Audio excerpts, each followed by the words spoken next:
Governor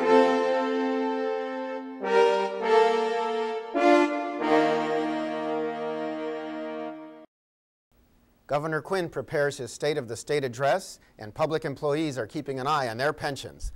We'll talk about it next on Capitol View.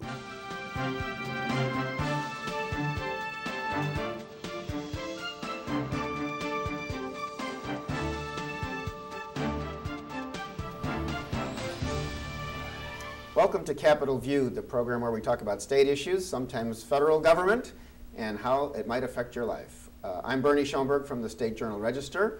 Got a couple of real experts in Illinois state government with me to talk through some very difficult issues facing our legislature right now. Kent Redfield is with us, Professor Emeritus of Political Science at UIS. And don't let that emeritus fool you, he's still very busy, keeping an eye on particularly government finance, ethics, things like that. Kent, welcome. Good to be here. Charlie Wheeler is back, Director of Public Affairs Reporting Program at University of Illinois Springfield as well. He mentors and brings along all those graduate student journalists who will fill the newspapers of the future or whatever is there. Charlie, welcome, and he also had several years, many years, working for the Chicago Sun-Times at the State House. Welcome back. Thank you, Bernie. It's good to be here. State of the State and budget address are being combined again this year. We're going to see Governor Pat Quinn, no longer the accidental governor, give this address next Wednesday. He has, despite the fact that the legislature in its lame duck session passed the 2 percentage point increase in the Illinois income tax, there's still a budget hole. We're expecting that he's going to ask for borrowing. Could be as much as $8 billion. Or more to pay current bills. And there's some chance that the governor will actually write out this speech instead of just reading from notes, as he did in his first State of the State, which was an odd way for a major speech to be given. Charlie, what are you expecting to see, and are things going to be smooth, or is there a lot of pain left in the future?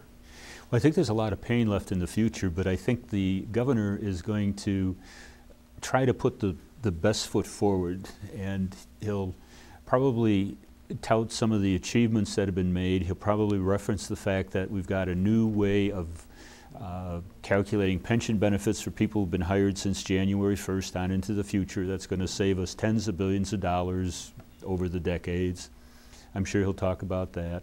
He'll talk about some of the advancements that have been made in other areas, some of the changes in education, in terms of making the requirement as part of the evaluation process for teachers how well their students are doing. That was passed, I guess a little more than a year ago now. So he'll be looking at some of the accomplishments, because the budget address, I mean, for normal people, a budget is a financial planning tool. It's a management tool to see how your dollars are being spent. It's that for the state, but it also is a political statement by the governor saying, here are the areas that I'm concerned with.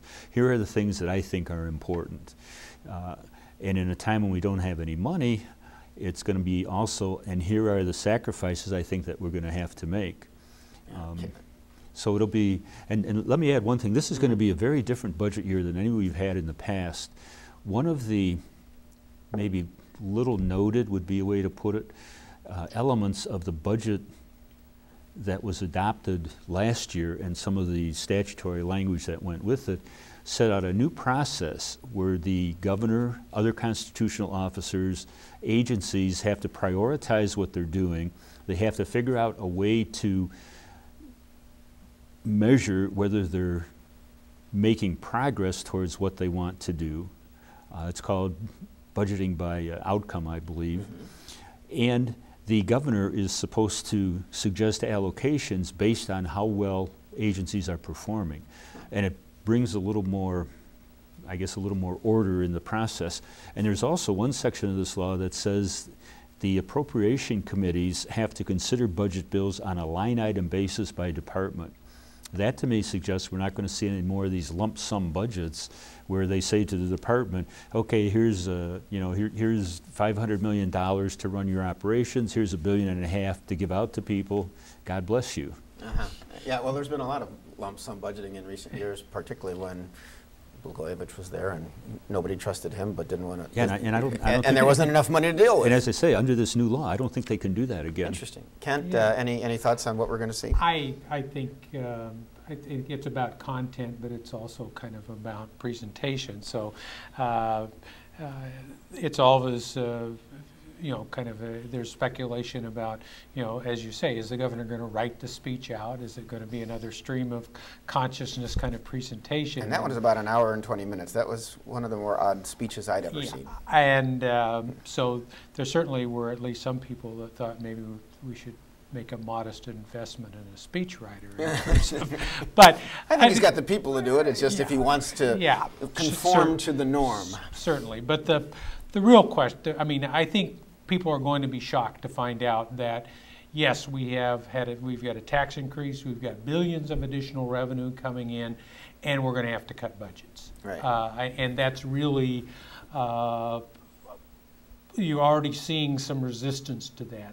If you're going to pass a tax increase, legislators feel like we should at least get to spend some of that money. And clearly, we've got, the outline of a plan with some cuts that might get us back to being somewhere in balance by the time the authorization for the increase runs out, as long as we don't build in a lot of new spending that will have to go away when the temporary tax becomes temporary and comes to an end. So I think it's it's going to be it's 4 year. I mean, most of that tax comes off in 4 years. It's going to be a very difficult budget year. We're talking about borrowing money to pay off bills more quickly, which everyone is in favor of, and actually probably makes fiscal sense. Well, everyone except not some of the Republicans clearly are not.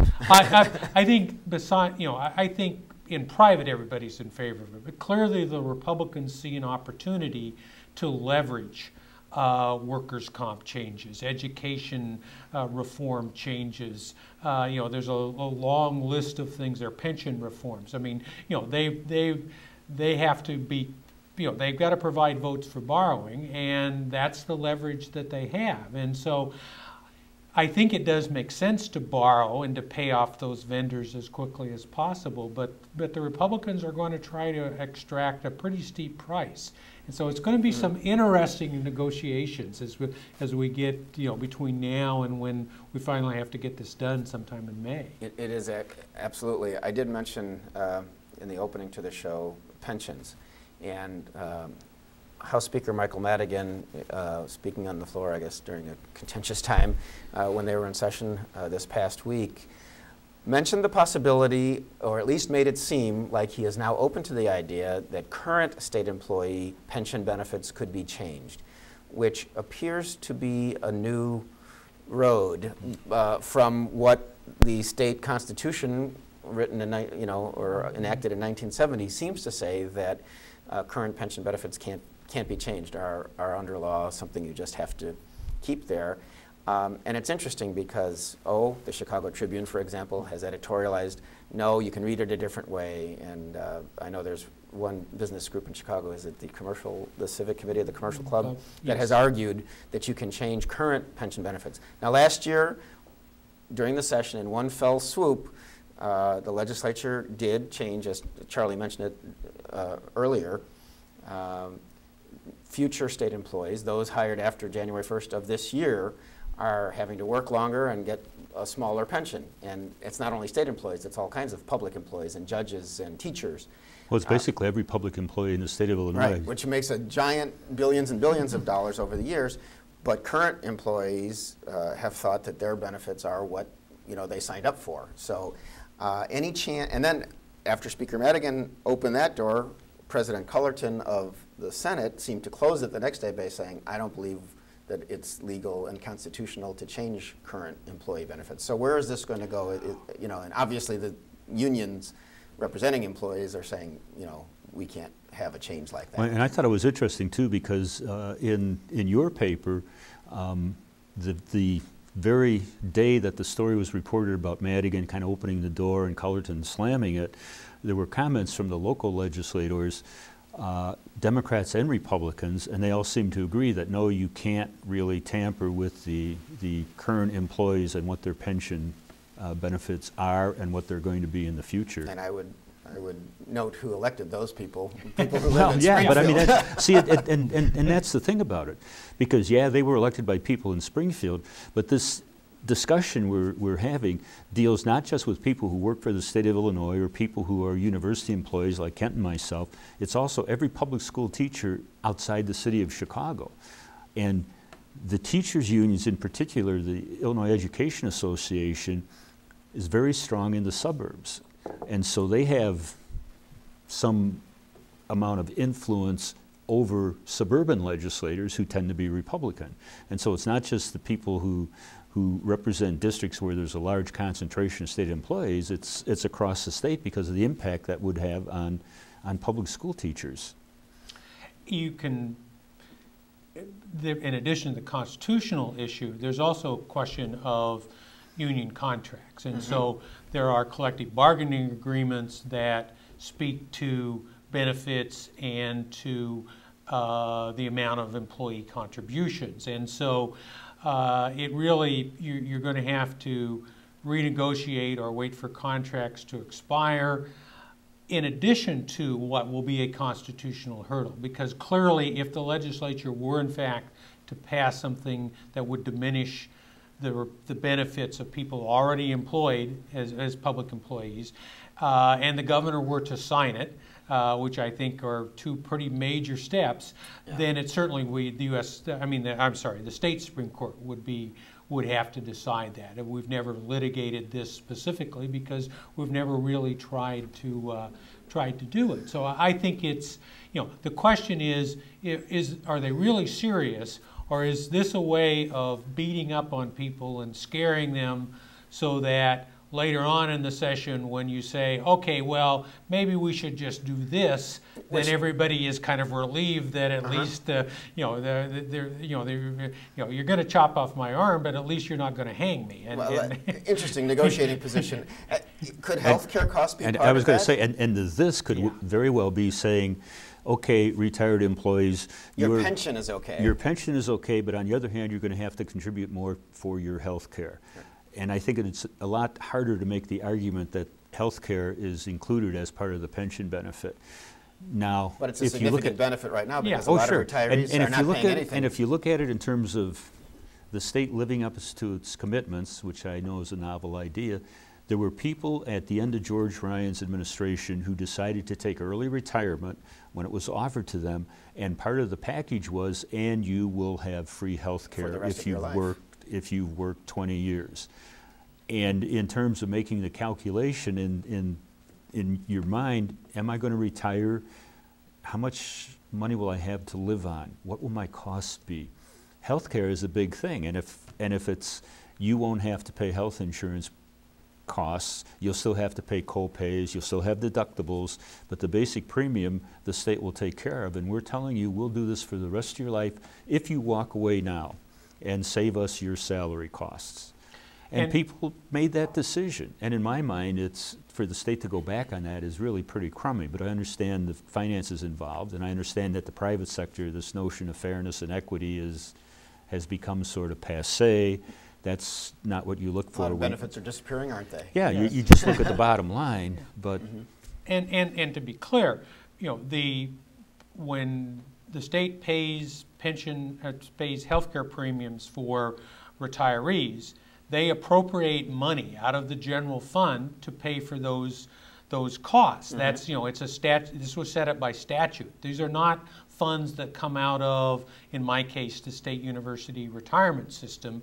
Since I'm retired, I'm less than 65. Then the state is paying my healthcare premiums, and that money is appropriated. The authorization is a state law. It's appropriated out of the general fund. So I think it's probably clear that the legislature could, in fact, make changes. The question will be, are they going to go after people like me who are already retired, or are we going to say, okay, if you've been in the system less than 15 years, then you're going to have to work 30. And the other part of this is, it's a huge cost for anybody who retires before 65. That's where the major cost is.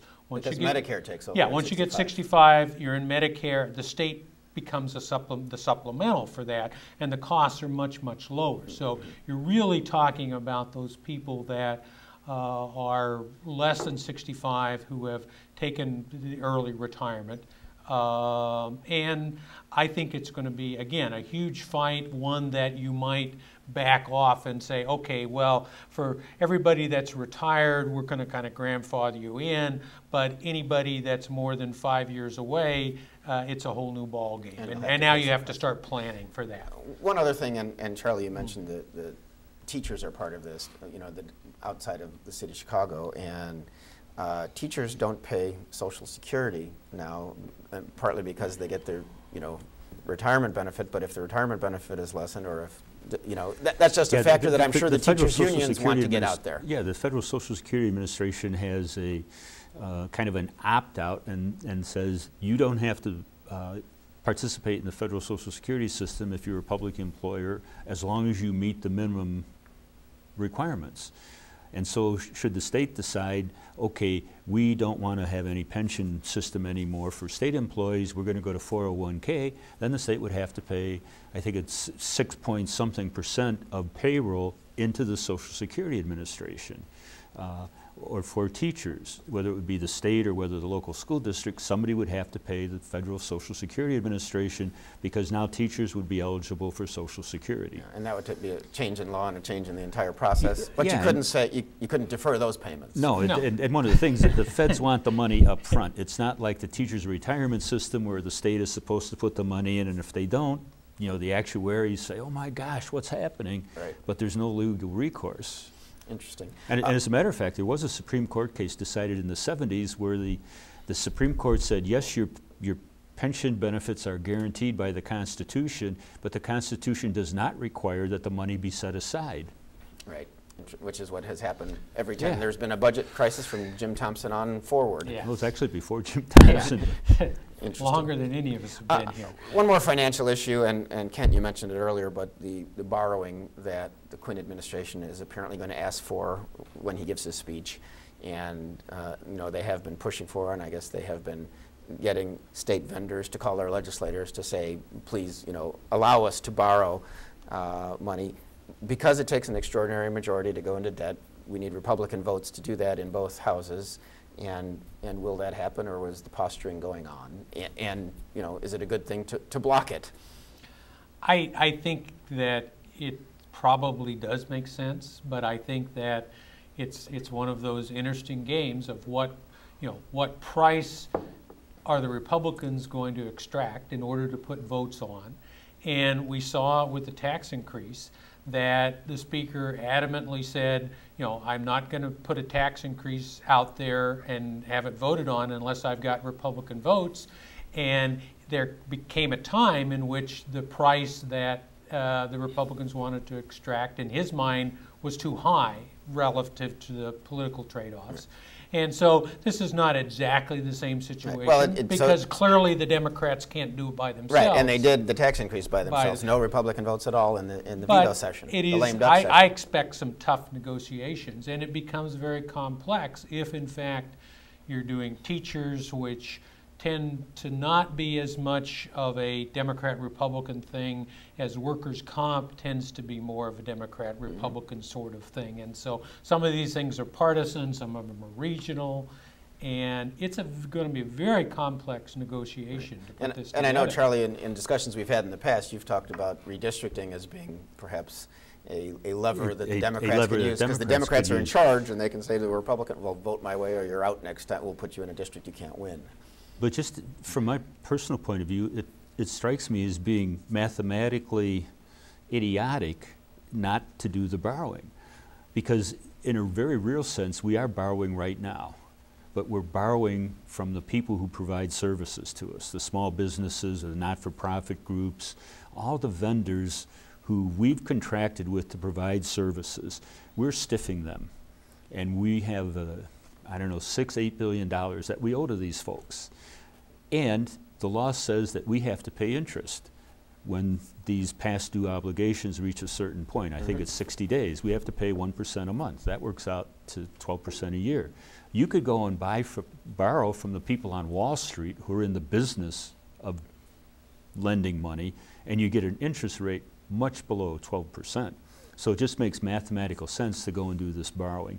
Plus it's public policy to help these small vendors and not-for-profit groups, the people who are providing these services, to stay in business, not have to cut their payrolls, not have to get in trouble with their bankers. And I find it distasteful that the partisan posture seems to be, we will hold this absolutely commonsensical thing hostage while we figure out what kind of pound of flesh we want. It reminds me of, and this goes back probably 20, 25 years, a dispute in which one Republican caucus in the House decided they wouldn't put votes on the public aid bill until they got the pork barrel projects that they wanted. And Understood. It's Government is sometimes not pretty to watch, is what you're saying. And it used to be that there were certain things where the parties would agree, this is too important to get caught up in this partisan stuff. This is for the good of the state. We're going to sit down and work something out and do it. And we're not always looking for leverage. We're not always looking for, you know, how can we score points for the next election? Unfortunately, we're, what, 10 or 11 months? I guess it's only 9 or 10 months away from filing for the next 2-year cycle election, which actually it's going to be every member of the House and every member and every district in the Senate because of redistricting this time. Sorry, because we've got other elections all to get through first. 177 of the them. Municipals, which we might talk about in a minute. One of the bills that remains on, to switch gears a bit, on Governor Quinn's desk is abolition of the death penalty in Illinois. And with that, that would be going forward. There's still like 15 people on death row, and you know, logic might determine that if he signs the bill getting rid of the death penalty, that he might also commute those sentences to life in prison. Pressure keeps building on the governor, and he has taken full time to look at the bill, the time allowed. He hasn't indicated, as we tape this show, when he's going to act on it. Sister, I'm going to try to pronounce her name, Helen Prejean, I think, but the person who was made famous in the movie Dead Man Walking, and she is an advocate of doing away with the death penalty, I saw on Chicago television, had said that our governor should sign this bill and make us one of the life states. And I'm just wondering what we think might happen with this, and if Governor, you know, he could, I suppose, use his speech to announce what he'll do with that, although it seems like a separate issue to me. Yeah, I think the governor has, you know, I mean, he obviously has a dilemma here because he has publicly stated that he does favor the death penalty in limited circumstances if it is, you know, fairly applied, and that there are sufficient safeguards to ensure that there are not going to be any kind of mistakes. And Illinois has a long history of putting innocent people on death row. Right. But there is tremendous momentum and tremendous pressure from the legislative leaders having gone, and the members of the majority that he has to deal with, you know, having put themselves out there and voted for it. Then if he were to veto it, it hurts all of his friends. Yeah, it would. Yeah, his political friends. I think that probably if he does an amendatory veto, it's the sort of thing where things get, you would end up with no bill, and then we're back to where well, because it was the lame duck session, I don't even think he can do that, right? That would be tantamount to vetoing the bill totally. Yeah, and so my guess is what he will do is he will sign it, and he will say, I am, you know, if I am now will work with any member of the General Assembly to craft a responsible death penalty bill, narrowly drawn, that has adequate safeguards, and you put it on my desk and I will sign it. Now, that may, you know, that may be some, you know, saying I'll do something that probably never would happen. Right. But that probably puts him in the best position he can be. I'd say that's a reasonable guess, Charlie. Yeah, I think that's a good way to look at it. I think ultimately he'll sign the bill, and I think part of the reason for this delay is he's trying to figure out a way to finesse it. He's asked for public input. He invited his lieutenant governor to weigh in on the issue. She sent him a letter that was made public saying she thinks it should be abolished. To me, the bottom line is, if you're willing to have a death penalty, you also have to be willing to accept the fact that some innocent person sooner or later will be executed. because human beings are not infallible. Mistakes are made. You look at the 20 people who were on death row who were exonerated, some of whom were not exonerated because the process of the legal, machinations reached the conclusion. No, they were exonerated because a bunch of college kids from Northwestern went out and found with an investigator the real killer. Yeah. I mean, who admitted what kind it on of video. luck of the draw is that? Yeah. Yeah. So that's what you have to decide in your mind. And I think when George Ryan imposed the moratorium, he had come to the conclusion that I don't think we can design a fail-proof system. Therefore, we shouldn't do it. Interesting. Well, we'll see if it goes that way. I just want to mention, as we near the end of the show, that there's just in another like 8 or 10 days or a week and a half, there's a mayoral election primary in Springfield. There are 7 candidates on the ballot, 1 write-in, and 4 will advance to the April 5th election.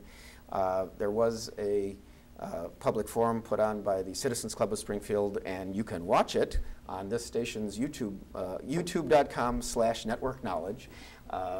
You can see those candidates in action. It was more of a forum than a debate, but you at least get to see who people are.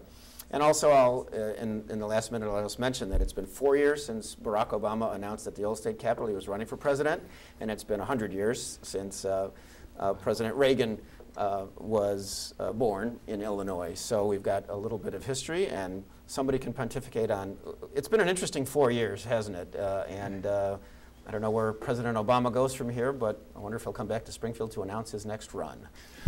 I wouldn't be surprised. Yeah, you never know. He loves that old state capitol backdrop. Back to your roots. It's been a pretty amazing 4 years when you think about how the political fortunes have shifted to what seemed to be to the left, now back to the right. You will now have a General Assembly that's talking about doing things in pensions and education reform that would have been unimaginable. Right. So. And we're going to have to leave it there, and we'll keep an eye certainly on all those developments.